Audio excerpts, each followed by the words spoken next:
Hey guys, Marianne Berry here, and today I'm here with Bria, and we're going to show you a great stretch for the hips and the low back. Tell us a little bit about what you were dealing with and what this stretch has done for you. This is one of the best stretches I've had since I've worked with you. I got hit by a car walking across the street about 15 years ago.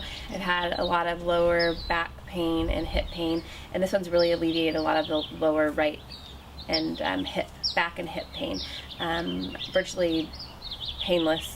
Pain-free, I guess, now, since I've been doing exercise with you, but this is one of the main ones that's really helped me. So this will help you too if you experience low back or hip pain, and maybe you haven't been in a car accident, but either way, this is going to be a great stretch. And are we ready to get started? Let's do it. Okay, cool. So you're going to lay down on your back, and Bria's going to show us here the way you want to start is with your knees bent, arms straight out from your shoulders, palms down. You're going to bring your feet hip width distance apart, and you're going to go ahead, cross one leg over the other, take a deep breath in, and drop your leg to the side. So the outer edge of Bria's leg is actually in contact with the floor here, and the bottom side of her foot is in contact with the floor. And she's pressing her knee out in my direction. Press your knee out for us so we can see that. Her knee's coming this way, she's pressing it out and holding it out.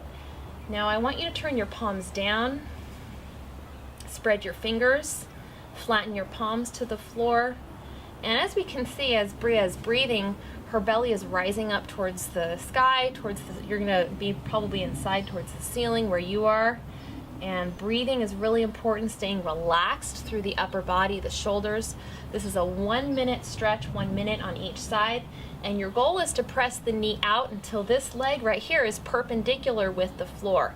If you don't have this full range of motion today, you're going to work at it and you're going to get here pretty quickly. So when you're done with a minute, bring the leg back up to the middle, keeping the leg crossed. Now uncross your legs, and you always want to reset in the middle, right, Bria?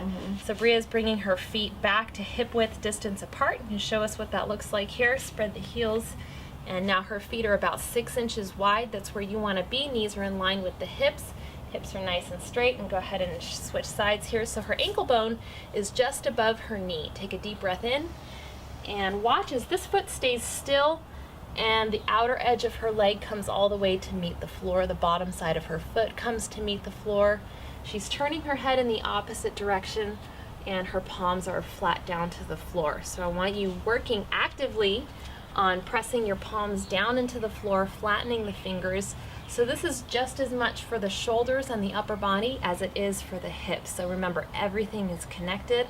So Bria's still breathing into her belly. She's pushing that leg out. Now, do you notice any differences in one hip versus the other on this stretch, Bria? Yeah, the right hip has always been a little bit tighter. And this has been a great way to start to balance that out, hasn't it? Yes, it has. Cool.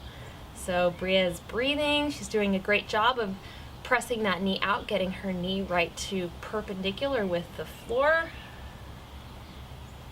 And that foot is all the way down to meet the floor. Good. So let's bring it back to the middle, keeping the legs crossed, and you're going to uncross the legs. And good job. Thank you so much, Bria. Thank you for tuning in, and we'll see you again next time. Bye.